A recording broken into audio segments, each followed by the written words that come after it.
Hello বন্ধুরা, তোমরা কি জানো ইংরেজি সাহিত্যের শুরুটা হয়েছিল যুদ্ধ, বন্যপ্রাণীদের সঙ্গে সংগ্রাম আর ধর্মের অন্ধবিশ্বাস থেকে? না, কোনো রোমান্টিক গল্প না। এটা ছিল সাহস, বীরত্ব আর টিকে থাকার লড়াই। আমি শ্রাবণী, একজন লার্নার।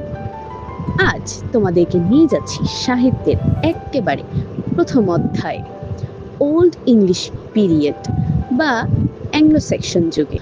চলো ঘুরে যাই চতুর্থ থেকে পঞ্চম শতকে। অ্যাংলো সেকশনরা তখন প্রবেশ করেছে ইংল্যান্ডে। তারা ছিল মূলত জার্মান বংশোদ্ভূত।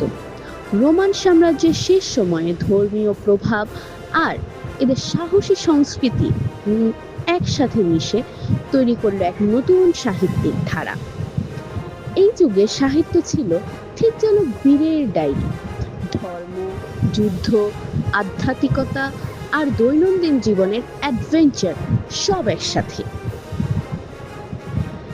সেই সময়কার বেশিরভাগ লেখকের নামই হারিয়ে গেছে সময়ের স্রোতে, তবুও কেউ কেউ টিকে আছেন। ক্যাডমান ইংরেজিতে প্রথম কবি হিসেবে পরিচিত সিনেউলফ। তিনি ছিলেন ধর্মীয় চিন্তার এক প্রতিভাবান কবি। এরপরেই আসেন কিং আলফ্রেড দ্য গ্রেট, যাকে বলা হয় ইংরেজি গদ্যের পিতা, ফাদার অফ ইংলিশ প্রোজ। তিনি বিশ্বাস করতেন শিক্ষা শুধু রাজাদের জন্য নয়, সাধারণেরও অধিকার। তাই তিনি ল্যাটিন ভাষার বিখ্যাত বইগুলোকে অনুবাদ করেন ওল্ড ইংলিশে।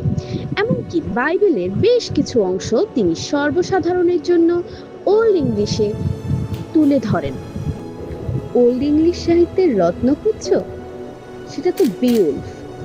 বিওল্ফ হচ্ছে ইংরেজি সাহিত্যের প্রথম মহাকাব্য।